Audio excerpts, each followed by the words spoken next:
नमस्कार, मैं राजेश भारद्वाज आप सभी का क्लैट प्रेप के ऑनलाइन प्लेटफॉर्म पर हार्दिक स्वागत करता हूं। Hello everyone, welcome to CLAT prep. जैसा कि आप सभी को पता है, हम डेली न्यूज एनालिसिस करते हैं, फैक्चुअल एनालिसिस करते हैं और उसके साथ साथ 20 क्वेश्चंस की प्रैक्टिस भी करते हैं। तो चलिए उसी सीक्वेंस को कंटिन्यू करते हैं। आज कौन सा दिन है? तो आज है 13 अगस्त 2025। तो देखते हैं आज के न्यूज़पेपर में कौन कौन सी न्यूज़ हमारे काम की है। ठीक है, अगर देखा जाए कि आज कौन सा डे सेलिब्रेट होता है तो याद रखना आज का जो डे है यानी कि 13 अगस्त है, हम उसको किस नाम से सेलिब्रेट करते हैं? तो हम उसे सेलिब्रेट करते हैं, किस नाम से उसे मनाया जाता है? तो वर्ल्ड ऑर्गन डोनेशन डे के नाम से बनाया जाता है। यानी कि जितने भी लोग होते हैं जो ऑर्गन डोनेट कर देते हैं मरने से पहले, हमें उन सभी लोगों को क्या करना चाहिए? याद करना चाहिए और हमें लोगों को अप्रिशिएट करना चाहिए, मोटिवेट करना चाहिए कि वो लोग भी क्या करें, ऑर्गन डोनेशन का काम करें, ताकि जो लोग जिन भी किसी ऑर्गन से उनके पास नहीं है तो उनको भी क्या मिल जाए, उनके ऑर्गन्स यूज में आ सके। ठीक है, तो इसके ऊपर कुछ आर्टिकल्स भी लिखे हैं ना, आगे चल के हम पढ़ेंगे। आज के हिंदू एडिटोरियल में भी है ना, और इवन आपके इंडियन एक्सप्रेस में भी अच्छे अच्छे आर्टिकल्स लिखे गए हैं, तो हम उसको आगे चल के डिस्कस भी कर लेंगे। तो चलिए इसी सीक्वेंस को कंटिन्यू करते हैं।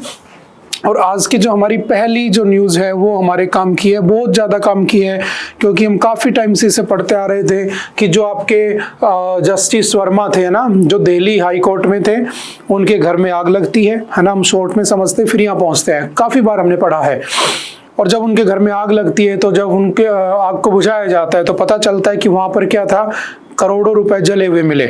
जब पता चला कि करोड़ों रुपए जले हुए मिले तो बात निकल जाती है, तो न्यूज़ में आ जाती है, तो कहा जाता है कि उन्हें क्या कर देना चाहिए, रिजाइन कर देना चाहिए या उसे रिमूव कर देना चाहिए उसकी पोस्ट से। बट ऐसा नहीं होता है, सुप्रीम कोर्ट उसका ट्रांसफर कर देता है और कहाँ पर, दिल्ली हाई कोर्ट से उन्हें ट्रांसफर करके इलाहाबाद हाई कोर्ट में ट्रांसफर कर दिया जाता है। बाद में मुद्दा और ज़्यादा गर्मी पकड़ लेता है, धीरे धीरे बातें बढ़ने लगती हैं और आगे चलकर ऐसा आता है कि उनके ऊपर इम्पीचमेंट लाने की बात हो जाती है, यानी कि उन्हें रिमूव करने की बात हो जाती है। तो बस सिंपल से याद रखना अभी क्या हो रहा है, तो the fact connected in the present case point towards corruption and they are eligible for action as per articles 124, 217 and 218 of the Constitution of India। कौन कह रहा है? लोकसभा स्पीकर ओम बिरला। तो देखो होता क्या है ना, जब भी कभी मैंने कहा कि मान लो कोई सुप्रीम कोर्ट, ठीक है, या फिर कोई हाई कोर्ट का जज है, ठीक है, तो उसको हटाने का क्या प्रोविजन होता है? तो याद रखना, इनको हटाने का प्रोविजन जो होता है ना, बड़ा ही टिपिकल होता है ना, बड़ा ही कॉम्प्लेक्स प्रोसेस होती है। और ये भी एक रीजन है कि आज तक किसी को हटाया नहीं गया है ना। बहुत सारे जजेस थे जिनको हटाने की प्रोसेस चली थी, लेकिन आज तक हटा कोई नहीं है, ये बात भी ध्यान रखना, ये फैक्ट याद रखना। बहुत सारे जजेस थे, जैसे 1990s में एक जज था, उसको हटाने की पूरी प्रोसेस कर ली जाती है ना, सब कुछ हो जाता है, 2/3 मेजोरिटी से भी पास आउट हो जाता है, लेकिन लास्ट में जो एक पार्टी होती है ना, वो अपना क्या कर लेती है, यानी कि लोकसभा उसमें विड्रॉ कर लेते हैं और उसके बाद उनको नहीं हटाया जाता है। तो बड़ी कॉम्प्लेक्स प्रोसेस होती है। तो सबसे फैक्ट बात करते हुए चलते हैं कि इन जजों की अपॉइंटमेंट कौन करता है? प्रेसिडेंट। ठीक है, प्रेसिडेंट ही अपॉइंट करता है। बट अगर इनको रिमूव करना हो, है ना, रिमूवल प्रोसेस जो होती है वो पूरी की पूरी जो प्रोसेस है वो कहाँ चलती है? पार्लियामेंट में चलती है। और सबसे बड़ी बात यही है, हमारी कॉन्स्टिट्यूशन की दुनिया का सबसे अच्छा, सबसे कह सकता हूँ कि जो बेस्ट कॉन्स्टिट्यूशन है वो हमारा इंडिया का है। उसकी खासियत भी यही है ना, कि उसको खूबसूरती के कुछ रीजन है। क्या रीजन है? तो देखो, उसको अपॉइंट करेगा प्रेसिडेंट, लेकिन जब उसे हटाना होगा तो हटाने के लिए कौन आ जाएगी? पार्लियामेंट आ जाएगी। और पार्लियामेंट के अप्रूवल के बाद लास्ट में प्रेसिडेंट ही उसके रिमूवल प्रोसेस को अनाउंस कर देता है। ठीक है, तो होता क्या है समझना, देखो हमारे कॉन्स्टिट्यूशन में, है ना, हाई कोर्ट और सुप्रीम कोर्ट के जजों को हटाने का ऐसा कोई प्रोविजन नहीं है। बस दो कंडीशन लिखी हुई है। आर्टिकल 124 सुप्रीम कोर्ट के जजों की बात करता है, आर्टिकल 217 हाई कोर्ट के जजों की बात करता है। और इसमें बस दो ही कंडीशन लिखी हुई हैं, और वो दो कंडीशन क्या है? वो दो कंडीशन बस इतनी है कि अगर क्या हो उसके अंदर, प्रूवन मिसबिहेवियर, ठीक है, यानी कि वो किसी के साथ मिसबिहेव करे, या फिर प्रूवन इनकैपेसिटी, यानी कि वो क्या है, इनकैपेबल है अपने काम को करने में। अगर ये दो कंडीशंस फुलफिल हो जाती हैं, लेकिन एक बात ध्यान रखना, कभी भी ऐसा नहीं होता कि आप उसको डिफाइन नहीं कर सकते हो कि प्रूवन इनकैपेसिटी क्या होती है और जो प्रूवन मिसबिहेवियर होता है उसे आप कैसे डिफाइन करोगे। अलग अलग केसेस में इनको अलग अलग तरीके से डिफाइन किया हुआ है। तो प्रॉब्लम यहीं पर आ जाती है। तो ये जस्ट कंडीशन है, ये जस्ट बेस है ना, उसके बाद की जो प्रोसेस होती है ना वो बड़ी कॉम्प्लेक्स होती है। तो बाद वाली जो कॉम्प्लेक्स प्रोसेस है वो क्या होती है वही हमें समझना है।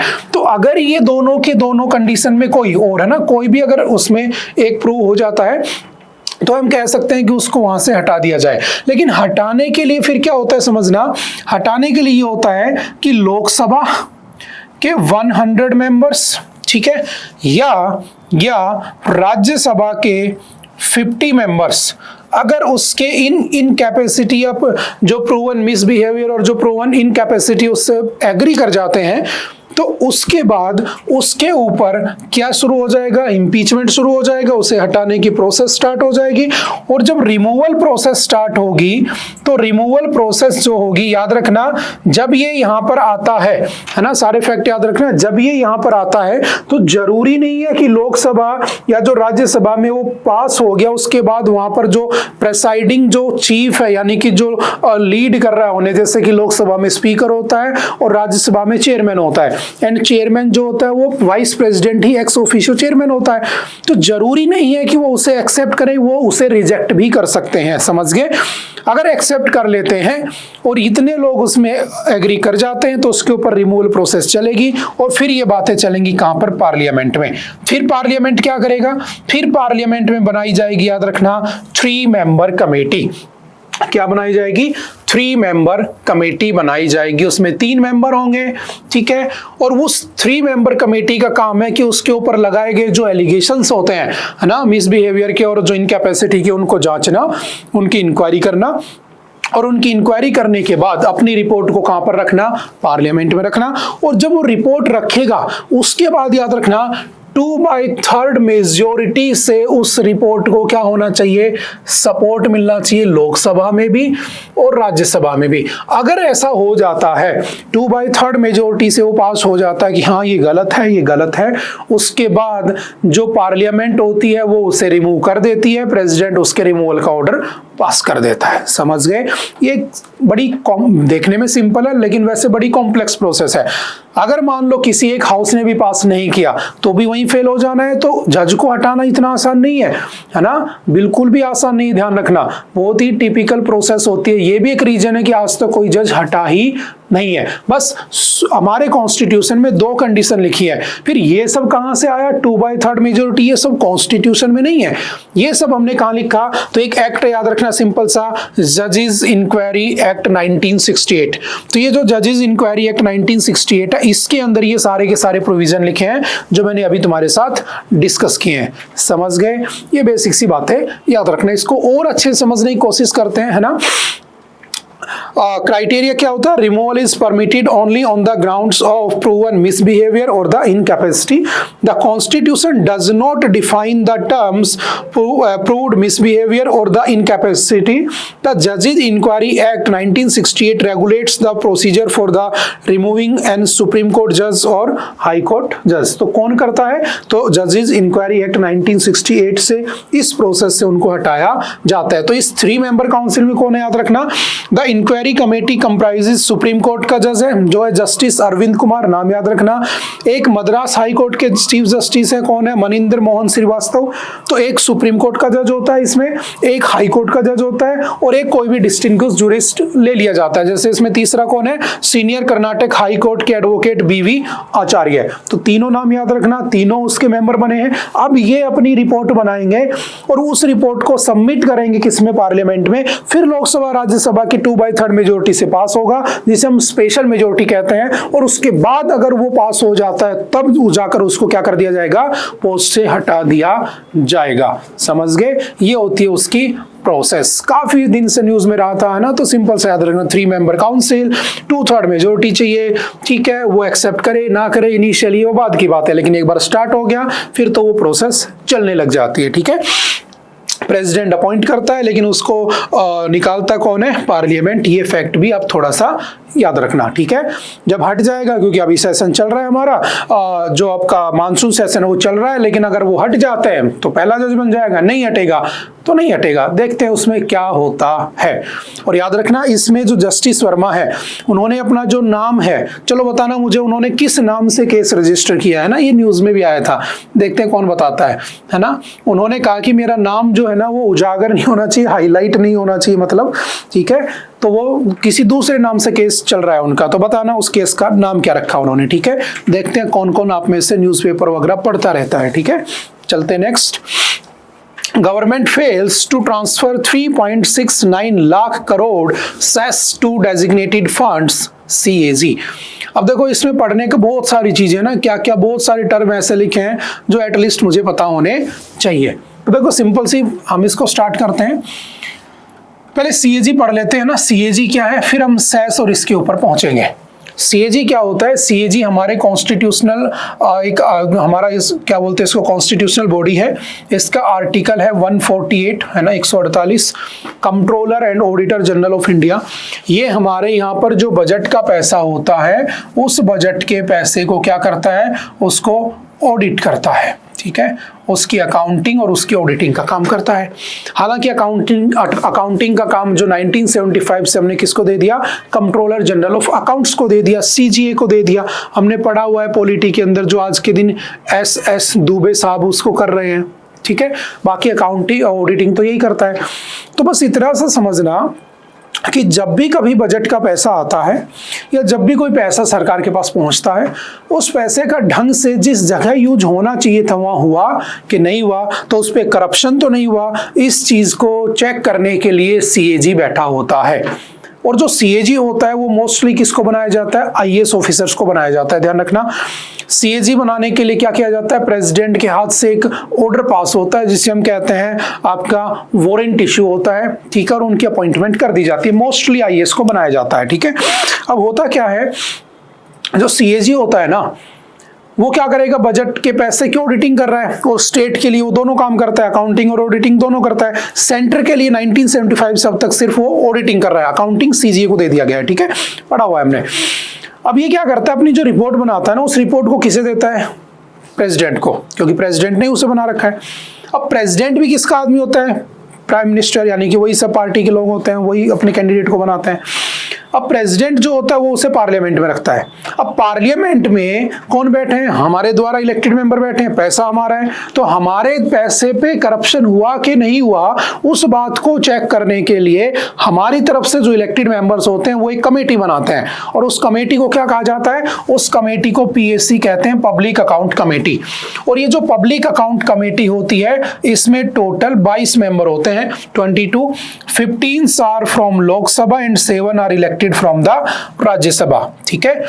और इसका जो हेड होता है, इसको जो चेयर करता है वो कौन होता है, तो पहले इसका हेड हुआ करता था कौन, लोकसभा का स्पीकर, जैसे आज के दिन आपके ओम बिरला जी हैं, ठीक है, अभी आए थे, है ना, अभी देखा था हमने न्यूज में।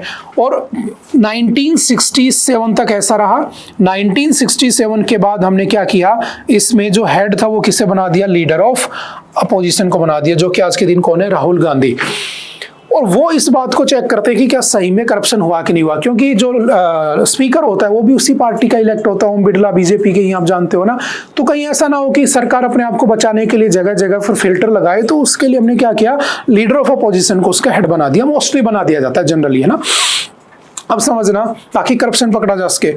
और पिछले 10 साल से लीडर ऑफ अपोजिशन कोई था ही नहीं, तो आप समझ सकते हो उसके बाद, है ना। अब हुआ क्या एक्चुअल में, अब धीरे धीरे क्या हुआ, CAG ने एक रिपोर्ट बनाई और CAG ने कहा कि पिछले साल ऑलमोस्ट 3.69 लाख करोड़ रुपए जो सेस इकट्ठा किया था सरकार ने उस जगह रखा ही नहीं जहां उसे रखना था। बात समझ रहे हो, क्योंकि इसी का काम है ऑडिटिंग करना, इसी काम में पूरा कहां पर करप्शन हुआ कहां पर नहीं हुआ। जैसे द्वारका एक्सप्रेसवे में 18 करोड़ रुपए मिले थे, 250 करोड़ रुपए दिखाए गए, करप्शन हो रहा था, कौन पकड़ा, CAG पकड़ा, है ना। बोफोर्स स्कैम CAG ने पकड़ा, तो सब यही करता है ना। लालू प्रसाद यादव का चारा घोटाला बहुत फेमस, आप जानते हो ना, कि वो CAG ने पकड़ा। अब CAG ने कहा कि जो सेस का पैसा था उस सेस के पैसे को वहां एलोकेट नहीं किया गया जहां करना था। अब तुम्हारे सामने एक नया चैलेंज आ चुका है कि सेस क्या होता है और सरचार्ज क्या होता है। तो सिंपल सा समझना, देखो, एक होता है सेस, ठीक है, और एक होता है सरचार्ज। अब सेस और सरचार्ज क्या होते हैं समझना। सेस का मतलब होता है कि मान लो कोई प्रोडक्ट था 100 रुपए का, ठीक है, जैसे पेट्रोल। और पेट्रोल जब तुम चलाते हो तो तुम्हें पता है कि पेट्रोल से जब तुम गाड़ी चलाते हो तो पोल्यूशन होता है। तो सरकार कहती है कि हम तुम्हारे द्वारा चलाए गए पेट्रोल की गाड़ी से होने वाले पोल्यूशन से, है ना, जब इंजन में कंबशन होता है तो गैसें निकलती है ना, तो पोल्यूशन करती है, तो हम उससे एनवायरनमेंट को जो नुकसान होता है उसको फुलफिल करने के लिए हम तुमसे चाहते हैं तुम पैसा दो।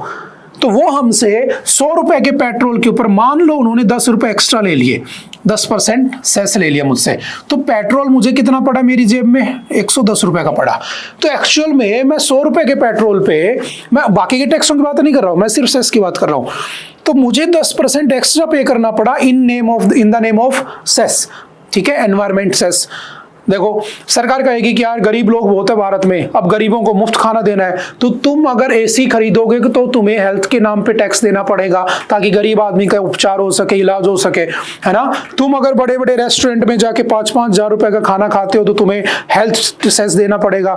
समझ में आ रही है कि कल को तुम बीमार हो गए तो हम तुम्हारे लिए स्कीम लेकर आते हैं। तो सेस हर चीज पर लिया जाता है ना।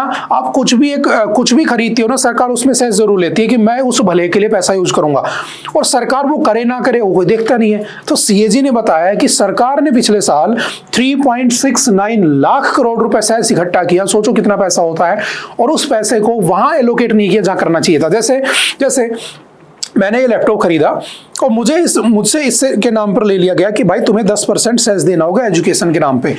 तो मैंने कहा ठीक है यार, चलो मेरे लैपटॉप लेने से, मैंने 50,000 का लैपटॉप लिया, मान लो 10% उसने मुझसे ले लिया, तो उससे कोई गरीब बच्चा पढ़ेगा, उसके लिए स्कूल बनाया जाएगा, सरकारी उसको खाना दिया जाएगा, जो भी है।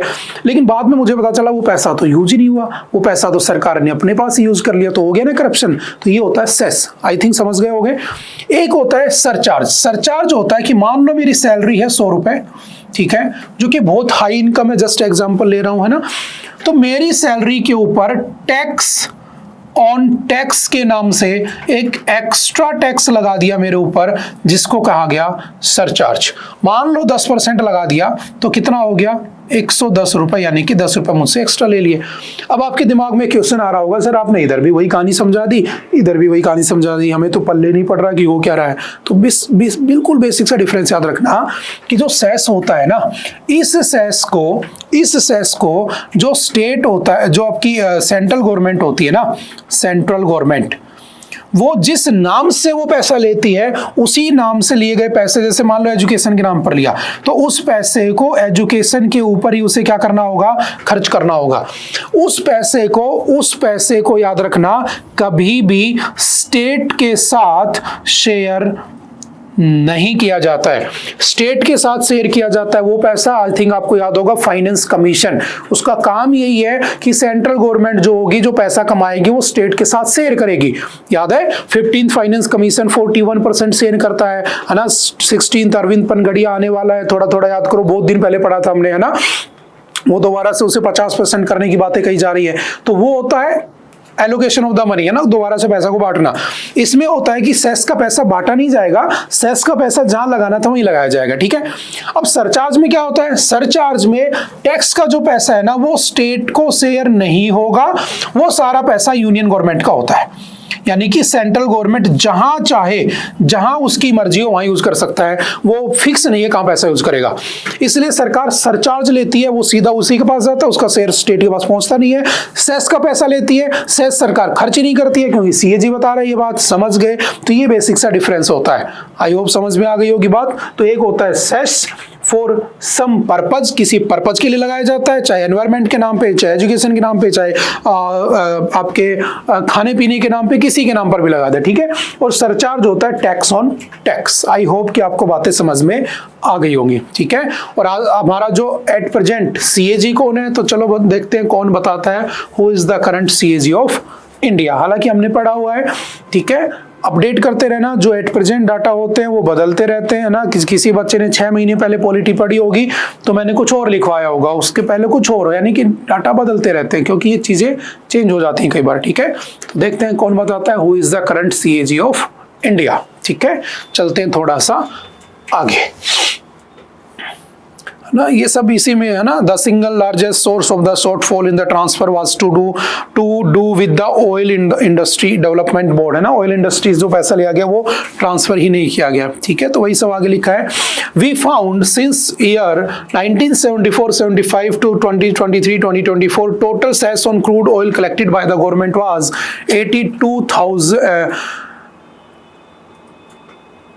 82,94,850 करोड़ रुपए आज तक उन्होंने इकट्ठा किए हैं, लेकिन वो पैसा खर्च ही नहीं कर रहे हैं। ये सबसे बड़ी प्रॉब्लम है। तो कहीं ना कहीं करप्शन हो रहा है और कुछ नहीं है। An analysis by the Hindu of the government's budget document showed it transferred 17,730 crore in 2024 and budgeted a transfer of 19,376 crore in 2026 to the fund. The other large cess collected but not adequately transferred to the relevant fund was the health and the education cess.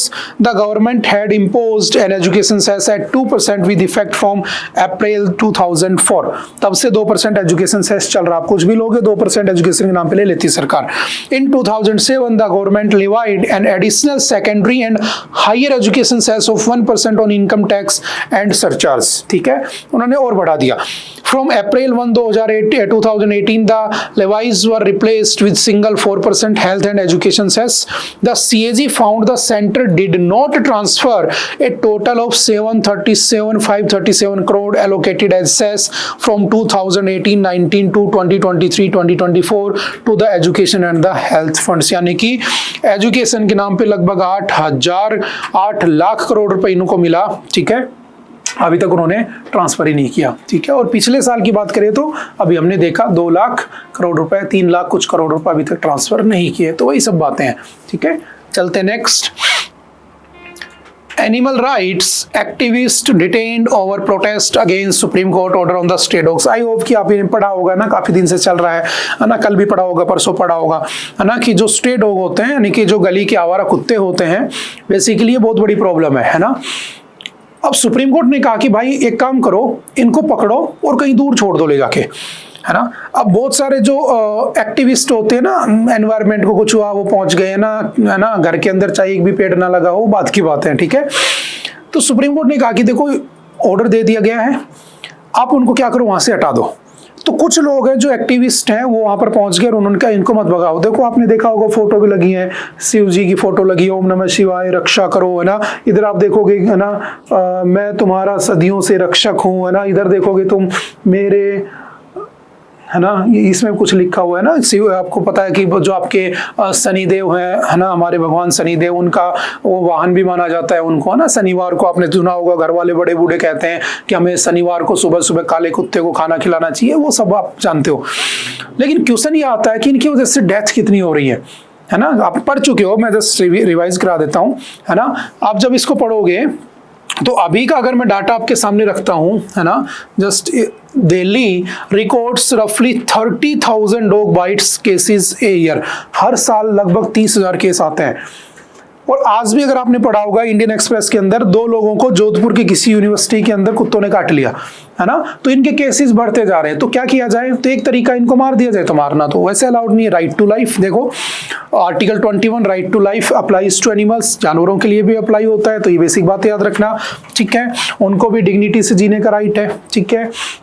Article 48 का ये directive principle of state policy का है कि भाई state की जिम्मेदारी है कि वाइल्ड लाइफ को इनको प्रोटेक्ट करेगा, ठीक है। आर्टिकल 51 का ये हमारी फंडामेंटल ड्यूटी है। It is the duty of every citizen to have compassion for living creatures, है ना, हमें उन्हें बचाना चाहिए। लेकिन प्रॉब्लम ये है कि वो इतने ज्यादा हो चुके हैं। और देखो इसका सबसे बड़ा क्रेडिट जाता है लोकल अथॉरिटीज को, जो आपके होते हैं ना म्युनिसिपैलिटीज, ये लोग काम ही नहीं किए। 2001 से लेकर अब तक इनके सारे डाटा फेलियर है।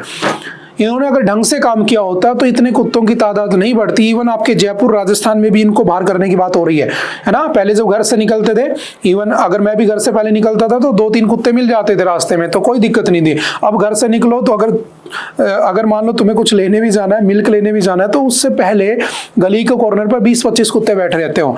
तो सोचो अगर कोई छोटा बच्चा चला जाओ, ऐसे बहुत केस होते हैं ना, हजारों लोग मारे जाते हैं।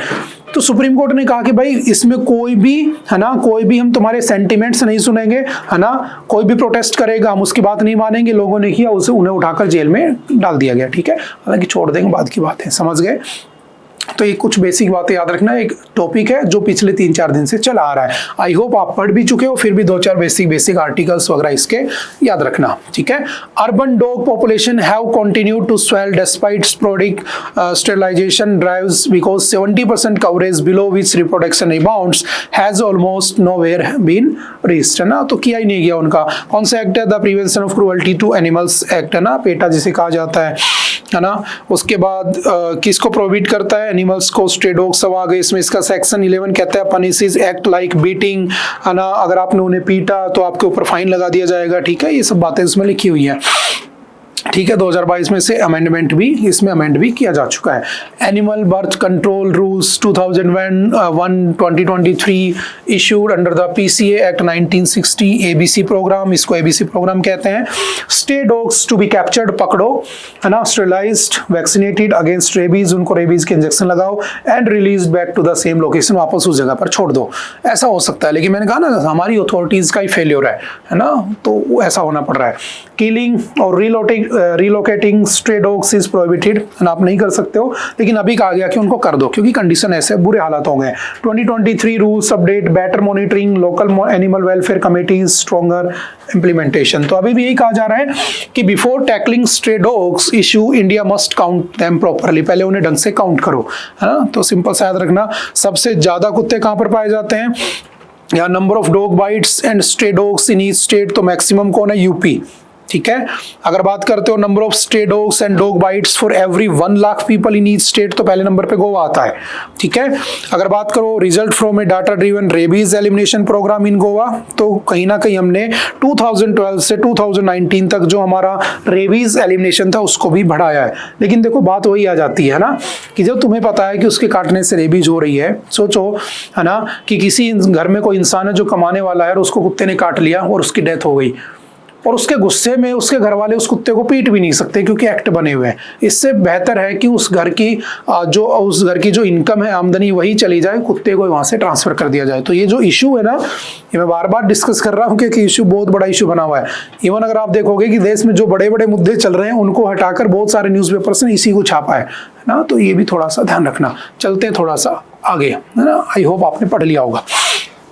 Cabinet gives approval for the 4 semiconductor plants. क्या होते हैं सेमीकंडक्टर? समझना, एक होते हैं कंडक्टर, एक होते हैं सेमीकंडक्टर, एक होते हैं इंसुलेटर। आई होप आप सभी ने कहीं ना कहीं साइंस में पढ़ा होगा, है ना।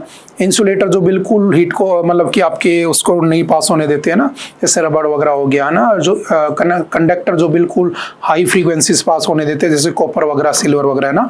सेमीकंडक्टर जो उसके बीच के होते हैं, ठीक है। अब होता क्या है, देखो दुनिया में, है ना, आप कुछ भी यूज कर रहे हो, आप अगर मान लो कुछ भी इलेक्ट्रॉनिक प्रोडक्ट यूज कर रहे हो, ठीक है, तो उसमें क्या लगा है? सेमीकंडक्टर लगा है।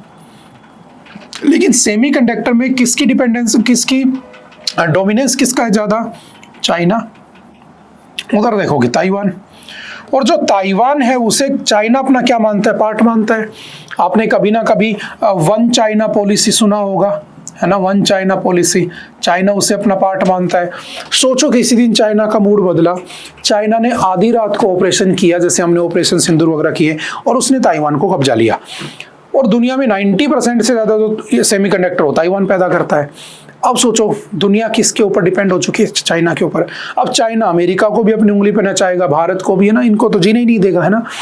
तो हमने सोचा कि क्यों ना हम चाइना की डिपेंडेंसी से बाहर आ जाएं और हम अपने यहाँ पर सेमीकंडक्टर प्लांट लगाना शुरू कर दें।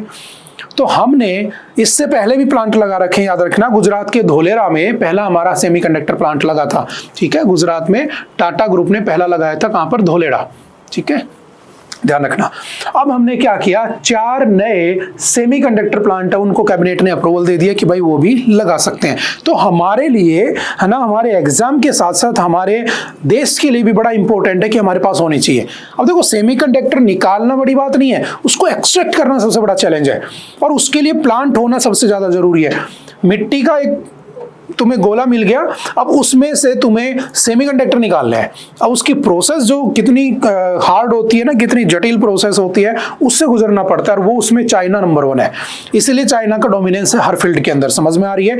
तो हम भी उसको हटाना चाहते हैं, तो हमने भी क्या किया, ये लगा दिए। तो ये तो हो गई समझने वाली बातें। अब कुछ एग्जाम लाइक बातें भी पढ़ लेते हैं। 2 of the projects will be Bhubaneswar Odisha, 2 Bhubaneswar Odisha में लगेंगे, ठीक है, और 1 पंजाब में और 1 आंध्र प्रदेश में लगाया जाएगा। तो 2 और 2 4 हो गए, ठीक है। The value of the project is 4594 crore rupees, simple सा याद रखना। This brings the number of projects under the 76,000 crore mission which provides financial support to the semiconductor unit to 10। तो टोटल 6 पहले थी, 4 अब 10 हो चुकी हैं। ठीक, कितने रुपए का प्रोजेक्ट है टोटल? 76,000 करोड़ रुपीस का प्रोजेक्ट है, 10 के 10 सेमीकंडक्टर प्लांट का। पहला गुजरात में था, लेटेस्ट 4 यहां लगे हैं। फैक्चुअल डाटा याद कर लेना। The first chip from one of the previous 6 units, some are competing, so it's not clear which is expected to be rolled out by the end of the year, है ना। कौन सा सबसे पहले start होगा ये नहीं पता, लेकिन हाँ ये स्टार्ट कर दिए जाएंगे। तो सिंपल सा कुछ बातें याद रखना। Semiconductors are materials which have conductivity between conductors, यानी कि फुल कंडक्टर्स, एंड इंसुलेटर्स यानी कि बैड कंडक्टर्स, उनके बीच का होता है। Semiconductors can be pure elements such as silicon, ठीक है। उसके बाद second most common element in the earth crust, पता है ना, ऊपर वाली क्रस्ट को सियाल भी कहते हैं, सिलिकॉन प्लस एल्यूमिनियम, है ना। उसके बाद सीमा कहते हैं, फिर नीफे कहते हैं, तो सिलिकॉन उसमें सबसे ज्यादा मिलता है। जर्मेनियम, ठीक है, गैलियम, ठीक है, कैडमियम, ये सब याद रखना। ईस्ट एशियन कंट्रीज जैसे ताइवान हो गया, साउथ कोरिया हो गया, चाइना हो गया, इसमें नंबर 1 है, हमें उन्हें पीछे करना है। तो Taiwan has emerged as a global powerhouse in the semiconductor industry, ये सब बातें लिखी हुई हैं। 6 फोकस एरिया, अच्छा 2022 में इंडिया और यूएसए ने भी एक किया था प्रोजेक्ट जिसका नाम था India US ICET deal to elevate and expand the Indo US strategic technology partnership and defence industrial cooperation between the countries, governments, businesses and the academic institutions. आपको याद है ना, हमने MSP किया था, मिनरल सप्लाई पार्टनरशिप, और जो mineral supply partnership था वो 2022 में तो आया था, इंडिया इसको 23 में ज्वाइन कर लेता है। वो किसने शुरू किया था? तो वो शुरू किया था यूएसए ने, और यूएसए ने इसे इसलिए शुरू किया था ताकि किसकी डिपेंडेंसी से निपटा जा सके, चाइना। हमने अपने क्रिटिकल मिनरल डिसाइड कर रखे हैं, कितने हैं? 30, ठीक है। हमारे इंडिया के रेयर अर्थ मिनरल्स 30 हैं क्रिटिकल मिनरल्स, ठीक है। तो हम चाइना की डिपेंडेंसी से बाहर आना चाहते हैं, तो हमने भी क्या किए, 4 नए अप्रूव कर दिए, और कुछ भी नहीं है। तो सिंपल सी बेसिक से बातें याद रखना। Debunking the myth of job creation, ये भी बहुत अच्छा आर्टिकल है ना, बस पढ़ने लायक है ना। देखो हमारे यहाँ पर जो अनएम्प्लॉयमेंट है उसके लिए एक डिपार्टमेंट है ILO, शायद आपने पढ़ा होगा, है ना, international labour organisation. International labour organisation आपका 1919 में बना था।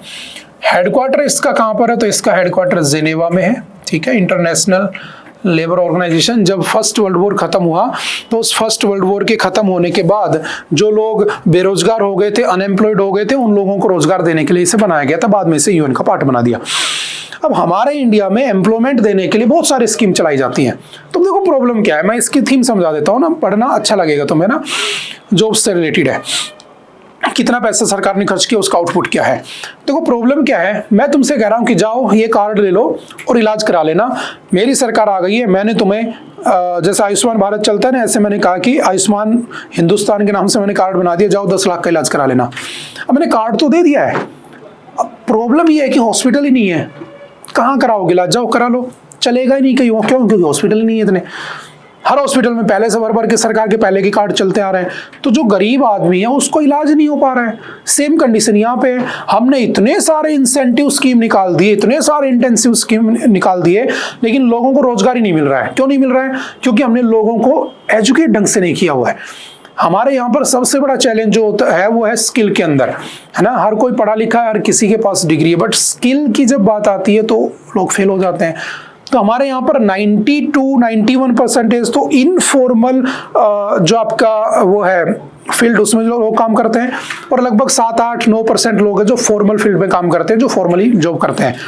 तो सरकार को फॉर्मल फील्ड को नहीं बढ़ाना चाहिए, क्योंकि वो पहले से जॉब कर रहा है, वो पहले से स्किल्ड है। सरकार को इनफॉर्मल फील्ड के अंदर जॉब क्रिएशन को बढ़ाना चाहिए, बस उसी की बात कर रहा है। तो पढ़ना जरा।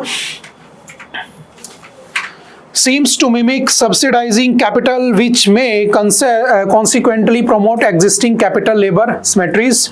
In effect, this may further lead to the strengthening of the bargaining power of the employers.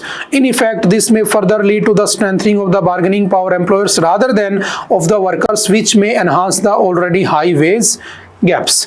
This would prove detrimental for the workers, especially from the informal and low skill segments who remain excluded from the benefits of the scheme. मतलब ये वही बात कहने की कोशिश कर रहा है कि हमने एम्प्लॉयमेंट लिंक्ड इंसेंटिव स्कीम में लगभग हमने 99,446 करोड़ रुपए इन्वेस्ट किए, लेकिन उसका रिजल्ट ये निकल के आ रहा है कि हमारे यहाँ पर जो जॉब क्रिएशन है वो क्या है, बहुत ही ज्यादा कम है। अगर आप पढ़ोगे, ठीक है, तो सिंपल सा डाटा इसको पढ़ जरूर लेना, ठीक है। तो इसमें ऐसा कुछ फैक्चुअल नहीं है जो आपको फैक्चुअल डाटा याद करना पड़े, बस समझने का कॉन्सेप्ट है पूरा, ठीक है। The economic survey 2024-2025 reveals that only 8.25%, ये डाटा याद रखना, of graduates are employed in the roles matching their qualifications.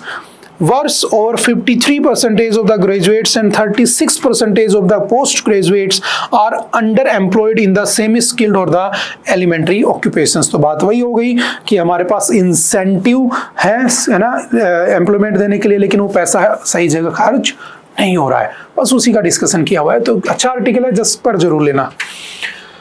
Next आ जाते हैं, justice and the equality, those most in need of the organ transplantation should not be denied it. देखो बहुत ही अच्छा article है, आपने देखा होगा कि आज वर्ल्ड जो आपका ऑर्गन डोनेशन डे भी है, ठीक है, ऑर्गन डोनर डे, और बहुत सारे लोग होते हैं जो मरने से पहले अपने ऑर्गन्स को डोनेट कर देते हैं। कई बार क्या होता है, किसी को प्रॉब्लम है ना, किडनी फेल हो चुकी है दोनों की दोनों, तो कोई एक अपनी किडनी भी दे देता है ना। तो आपने एक चीज नोटिस की होगी कि जब डोनेशन की बात आती है, ऑर्गन डोनेशन की, तो सबसे आगे महिलाएं होती हैं। अब देखना कभी भी, है ना, इवन आप देखोगे बड़े बड़े मिनिस्टर्स भी देखोगे जिनके पास इतना सारा पैसा है और उसके बाद भी उनको जब जरूरत पड़ती तो उनकी बेटियां, यानी कि उनकी जो बेटियां हैं, या कह सकता हूँ वुमेन जो होती है, महिलाएं, वो ही डोनेट करती हैं। लेकिन जब उनको डोनेट करने की बारी आती है, जब किसी महिला को डोनेट करने की बारी आती है, तो जो आपने देखा होगा कॉमन सा हमारे सोसाइटी में कॉमन सी प्रैक्टिस है कि इग्नोर कर दिया जाता है। लेकिन अगर लड़के को प्रॉब्लम है तो पूरा परिवार उसको ध्यान करेगा, लेकिन लड़की बीमार है तो ठीक है, हो जाएगी ना, तो ऐसा होता है। तो क्या उस लड़की के लिए जो सबसे ज्यादा डोनेशन कर रही है अपने ऑर्गन्स का, क्या उसको जब जरूरत पड़ेगी तो उससे डोनेशन नहीं मिलना चाहिए? ये बस इसी थीम पर लिखा हुआ और कुछ भी नहीं है। तो देखते हैं क्या है। The national organ and tissue transplantation organisation, जिसे नोटो कहा जाता है, नोटो का हेडक्वार्टर याद रखना न्यू दिल्ली में है, ठीक है, न्यू दिल्ली में इसका हेडक्वार्टर है। Recent advisory stating that women patients and relatives of the deceased donors awaiting transplants will get priority as beneficiaries walks the path of rewriting a gender trope। तो कहा गया कि किसको मिलेगा, जो उसके डिसीज्ड है ना, उसके रिलेटिव्स को मिलेगा और किसी को भी मिलेगा। There is a gender skew as Noto's decadal data 2023 indicates। As per Noto in 2023, women constituted 63% of all living donor transplants, and yet they comprised between 24% for heart and 47% for the lungs as beneficiaries of the organs for transplantation। तो उनको करती वो donation 63% के आसपास है, मिलता उनको बहुत कम है। इन किडनी ट्रांसप्लांटेशन की अगर बात करोगे तो women were only 37% of the beneficiaries in 2023, while for liver women share was 130%। ठीक है, तो ये उसके अंदर चैलेंज है, तो हमें उसे खत्म करना है। For pancreas transplant women totalled up to 26% of the total beneficiaries. Analysis in the British medical journal showed that in the past 5 years women contributed to 36, ठीक है, 038 of the 56,509 living organ donations in India. यानी कि अगर 56,000 लोगों ने donate किया है तो 36,000 महिलाओं ने डोनेट किया है, ठीक है, and benefited from the transplantation in only 17,000 cases. लेकिन महिलाओं को बेनिफिट कितना पहुंचा है, कितनी महिलाओं को जब ऑर्गन की नीड थी तब उन्हें ऑर्गन दिया गया, तो लगभग 17,000 महिलाओं को। तो ये डाटा भी याद रखना, जो ब्रिटिश वहां से डाटा लिए गए और ये सब यहीं से लिया गया, ठीक है, ब्रिटिश मेडिकल जर्नल, ठीक है। तो ये सिंपल सी बात है, याद रखना। इंडिया में कौन सा है? तो इंडिया में याद रखना organ donation and transplantation in India, ठीक है, जिसको हम थोटा एक्ट कहते हैं। इसको 2011 में अमेंड किया गया था। इसमें कुछ बातें ध्यान रखना। एक बात और याद रखना, इलीगल ट्रांसप्लांटेशन अलाउड नहीं है। बहुत सारे क्या है, भारत में लोगों को डिमांड है लेकिन भारत में सप्लाई नहीं है। क्यों? क्योंकि बाहर से लोग आते हैं, पैसा देते हैं, ट्रांसप्लांट करा के चले जाते हैं, लेकिन भारत में ही लोगों को क्या नहीं मिल रहे? ऑर्गन्स नहीं मिल रहे। ये सबसे बड़ा चैलेंज है। तो इसको कंट्रोल करने के लिए, इसे कर्ब करने के लिए कुछ रूल्स बनाए गए। क्या क्या अमेंडमेंट हुआ याद रखना। A transplant can come from the organs donated by the deceased individuals और a from a living donor who is known to the recipient. उसका नॉन होना चाहिए। अगर नॉन नहीं है तो सीधा सीधा मतलब है पैसे लेके किया गया है। ठीक है, ठीक है। Altruistic donations from the distant relatives, in laws और long time friends are permitted but they undergo extra checks to ensure no financial exchange has occurred. आपके बहुत गहरे मित्र हैं तो आप कर सकते हो, लेकिन चेकिंग होती है, कहीं पैसा वैसा तो नहीं लिया गया है। Unrelated donors must provide documents and photos to show a long-term connection or friendship with the recipient. Offering or paying for organs, arranging or advertising such deals, seeking organ suppliers, or helping to make false documents can result in up to 10 years in the jail and a fine of up to 1 crore rupees। लेकिन सबसे बड़ा racket ये hospital में चलता है। जैसे शाम को तुम चले जाओ, है ना, 8 बजे के बाद बहुत सी जगह पर, जैसे राजस्थान में दारू बंद हो जाती है ना, अल्कोहल नहीं मिलता है, तो ब्लैक में मिल रही होती है ना। सिमिलरली, है ना, तुम्हारे आसपास बने होंगे ना, सब दिखता है। अब कभी हॉस्पिटल में जाना, है ना, वो तो चलो सबको पता है। हॉस्पिटल में जाना, किडनी चाहिए 2 करोड़ रुपए, दिल चाहिए 5 करोड़ रुपए, जो भी वैल्यू होती है ना, तो ब्लैक में मार्केटिंग में बहुत काम होता है। इसे कर्व करने के लिए हमें ये एक्ट बनाना पड़ा था। ठीक है, तो वो बेसिक सी बातें भी याद रखना। और याद रखना, किसी ह्यूमन के पार्ट्स को बेचना और ह्यूमन को बेचना ही क्या है? बैन है, इलीगल है। कौन सा आर्टिकल है? आर्टिकल 23 ऑफ द कॉन्स्टिट्यूशन, जो कि हमारा फंडामेंटल राइट है। राइट अगेंस्ट एक्सप्लॉयटेशन में आता है। ठीक है, किसी इंसान को बेचना या उसके बॉडी पार्ट्स को बेचना ये क्या है? इलीगल है। समझ गए? इसे ह्यूमन ट्रैफिकिंग भी कह सकता हूं। ठीक है, वो बैन भी है।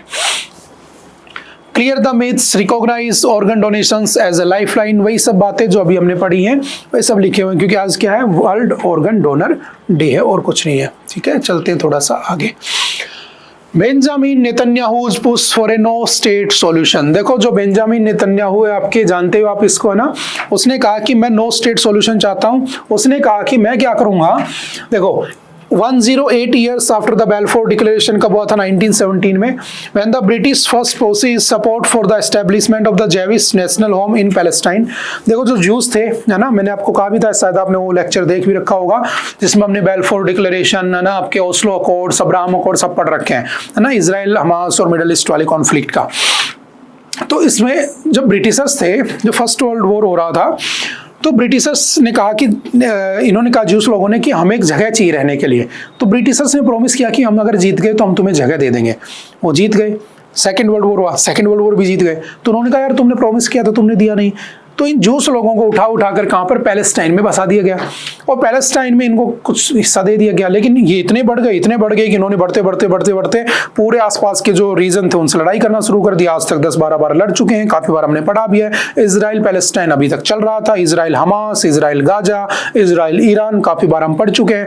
तो अब नेतन्याहू कह रहा है कि मैं 2 नेशन सॉल्यूशन नहीं चाहता हूं, क्योंकि जब ऐसा हुआ था 1948 में जब इजराइल बना था, तो ये कहा गया था यूनाइटेड नेशन में भी कि यार 2 नेशन थ्योरी ले आते हैं। हमने, इंडिया ने भी उसके 2 नेशन थ्योरी को एक्सेप्ट कर लिया था। जैसे हम भी 2 नेशन थ्योरी बने थे, पाकिस्तान भारत, ऐसे कहा गया कि आधा इजराइल रह जाएगा, जो यहूदियों का है वो इजराइल, और जो मुस्लिमों का है वो पैलेस्टाइन रह जाएगा।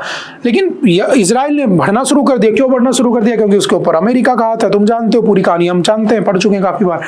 और उसने फैलते फैलते आज पूरे पैलेस्टाइन को खत्म कर दिया। अब गाजा बचा है थोड़ा सा, तो गाजा को ऊपर भी उसने मिसाइलें डाल रखी, हंग्रिएस्ट प्लेस ऑन अर्थ बन रखा है। तो अब कहा गया कि भाई एक काम करो, नेतन्याहू कह रहा है कि मैं कुछ दिन बाद क्या करूंगा, इस गाजा को पैलेस्टाइन में, उसमें इजराइल में मिला लूंगा।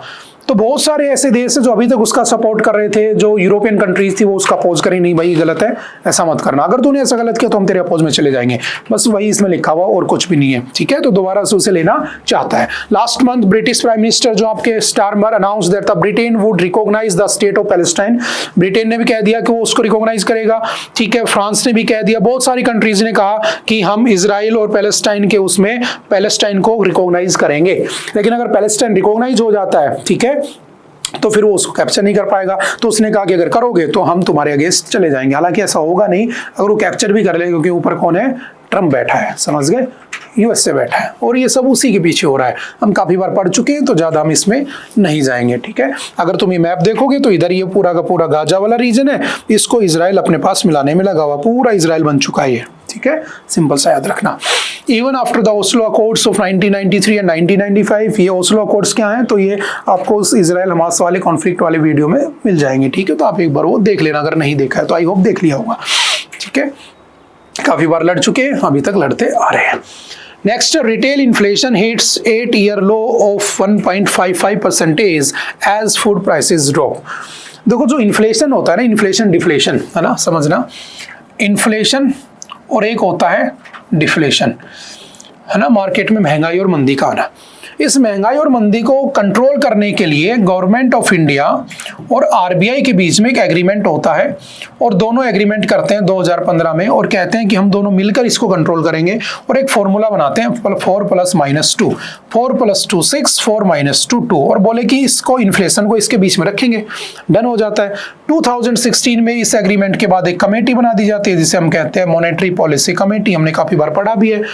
उस मॉनेटरी पॉलिसी कमेटी में कितने लोग होते हैं तो उसमें टोटल 6 मेंबर होते हैं। 3 कहां से होते हैं तो आरबीआई से होते हैं, और 3 कहां से होते हैं तो 3 आपके गवर्नमेंट की तरफ से होते हैं। उससे लीड कौन करता है तो आरबीआई का गवर्नर करता है, उसे लीड संजय मल्होत्रा, ठीक है, उसे लीड करते हैं, जो भी बनता है। अब इस एमपीसी का काम है कि मार्केट में इन्फ्लेशन डिफ्लेशन को कंट्रोल करना। और इन्फ्लेशन डिफ्लेशन मार्केट में कैसे पता चलता है? अब न्यूज क्या है समझना, मार्केट में रिटेल इन्फ्लेशन 1.5% हो चुका है, यानी कि 2 से भी नीचे जा चुका है। 4 + 2 6 ठीक था, 4 - 2 2 ठीक था, लेकिन तो 1.55 आ गया, बहुत कम चला गया। कल को 0 हो जाएगा तो बर्बाद हो जाएंगे हम। इन्फ्लेशन 0 होना भी बर्बादी है, ध्यान रखना। इन्फ्लेशन 0 होने का मतलब है कि देखो मार्केट में जब लोग प्रोडक्शन होगा, सप्लाई बढ़ेगी, डिमांड बढ़ेगी, लोग डिमांड करेंगे तो चीज की वैल्यू बढ़ेगी तो इन्फ्लेशन तो आएगा। लेकिन अगर इन्फ्लेशन ही नहीं आ रहा, इन्फ्लेशन ही 0 हो गया तो मार्केट तो बर्बाद हो जाएगा। तो उससे 4 + -2 की रेंज में रखने की जिम्मेदारी गवर्नमेंट ऑफ इंडिया ने एमपीसी कमेटी बनाकर किसे दे दी? आरबीआई को। तो जब भी मार्केट में इन्फ्लेशन डिफ्लेशन इधर उधर भागता है, 4 से 6 के बीच में ठीक है, 2 से 6 के बीच में ऊपर जाने की कोशिश करता है, नीचे आने की कोशिश करता है, तो आरबीआई तुरंत घबरा जाता है, और आरबीआई सोचता है कि अब मैं क्या करूं, क्योंकि वरना तो सरकार दुखी करेगी। तो आरबीआई क्या करता है, एमपीसी बैठाता है। साल में कितनी बार बैठती है? 4 बार बैठती है ना। मिनिमम है, कंपलसरी ये बैठती 6 बार है ना, तो कंपलसरी 4 बार है, बैठते 6 बार, हर 2 महीने में बैठते हैं। और फिर ये एक ही हथियार है इनके पास, तो एक ही एटम बम है जो मार देते हैं फेंक के, कौन सा? Repo rate. वो रेपो रेट को कंट्रोल कर लेते हैं। हमने कुछ दिन पहले पढ़ा था, रेपो रेट क्या होता है? उस रेट पर, जिस इंटरेस्ट रेट पर आरबीआई किसी बैंक को पैसा देता है, आरबीआई रेपो रेट बढ़ा देगा, लोगों की जेब में पैसा कम हो जाएगा, या रेपो रेट कम कर देगा, लोगों की जेब में पैसा ज्यादा आ जाएगा, समझ गए। और ऐसे करके वो क्या कर लेता है, मार्केट में इन्फ्लेशन डिफ्लेशन को कंट्रोल कर लेता है। तो अभी हालात इतने बुरे चल रहे हैं कि 2017 से भी बिलो क्या हो चुका है, हमारा इन्फ्लेशन हो चुका है, जो कहीं ना कहीं खतरे की घंटी है। अब कुछ ना कुछ आरबीआई करेगा, रेपो रिवर्स रेपो रेट में चेंजमेंट कर देगा। अभी मैंने उस दिन पढ़ाया था, जो रेपो रेट थी उसको 5.50 पर ही रखा गया है, उसको फिक्स रखा गया, चेंज नहीं किया गया। अब देखना तुम जरूर इसको डेफिनेटली चेंज कर देंगे, क्योंकि इधर इन्फ्लेशन गिरता ही जा रहा है, समझ गए। तो ये मेरे लिए या सरकार के लिए खतरे की घंटी है और कुछ नहीं है, ठीक है। और जो इन्फ्लेशन डिफ्लेशन होता है वो किस पर डिसाइड होता है, ये हम पढ़ चुके पहले। रेपो रेट क्या होता है, आई होप आपको पता होगा ना। रिवर्स रेपो रेट क्या होता है, एसएलआर भी हमने पढ़ा था उस दिन, सीआरआर भी हमने पढ़ा था, cash reserve ratio, statutory liquidity ratio, reverse repo rate है ना, ये हम पढ़ चुके हैं। तो इनको मापा कैसे जाता है? तो आरबीआई इनको मेजर करता है इन 2 चीजों पर, सीपीआई, डब्ल्यूपीआई। लेकिन आरबीआई किस पे फोकस करता है? सीपीआई पे ज्यादा फोकस करता है, ध्यान रखना। डब्ल्यूपीआई भी एक तरीका है मेजरमेंट का, इन्फ्लेशन डिफ्लेशन का, सीपीआई भी एक तरीका है, लेकिन आरबीआई सीपीआई को मानता है। अब क्या है सीपीआई, क्या है डब्ल्यूपीआई? तो सिंपल सी भाषा में समझना, सीपीआई का मतलब होता है कंज्यूमर प्राइस इंडेक्स, यानी कि मैं कंज्यूमर हूं, मैं एंड यूजर हूं उस प्रोडक्ट का, मेरे लेवल पर तुमने उस प्रोडक्ट में कितना इंक्रीमेंट डिक्रीमेंट किया, वो क्या हो गया? Consumer price index. जैसे मैं 10 रुपए का प्रोडक्ट ला रहा था कोलगेट आपसे, है ना, और आज आपने कहा कि नहीं यार इसका प्राइस 11 हो गया, तो मेरे बिहाफ पर 10% उसमें इंक्रीमेंट हो गया ना। लेकिन आप किसी होलसेलर से लाते हो, आप दुकानदार हो, तो उस होलसेलर ने 10 का 10 ही रखा, उसने पैसे नहीं बढ़ाए, लेकिन तुमने 11 रुपए कर दिए। समझ में आ रही है? तो वो जो इन्फ्लेशन वहां नहीं हुआ, यहाँ हुआ है। तो ये कंज्यूमर प्राइस इंडेक्स पर निकाला जाता है कि कंज्यूमर को चीज कितनी महंगी पड़ रही है, कितनी सस्ती पड़ रही है, और वो होलसेल के रेट पर निकाला जाता है कि होलसेल के रेट पर कितनी चीजों में इंक्रीमेंट डिक्रीमेंट हुआ है। उसे हम WPI कहते हैं, इससे CPI कहते हैं। बस याद रखना फैक्ट इतना सा है, CPI गुड्स एंड सर्विसेज दोनों में निकलता है। गुड्स यानी कि जो भी प्रोडक्ट है, कोलगेट, मार्कर, पेन, जो भी है। सर्विसेज यानी कि कल तुम नाई के पास गए, बाल कटवाने गए, नाई ने कहा कि नहीं मैं तो 50 नहीं, मैं तो 80 रुपए लूंगा बाल काटने के, हो गया ना इन्फ्लेशन, तो वो सर्विस भी उसमें आती है, समझ गए। अब हॉस्पिटल में गए, हॉस्पिटल सर्विस सेक्टर में आता है, ठीक है, ये सब भी उसमें काउंट होता है।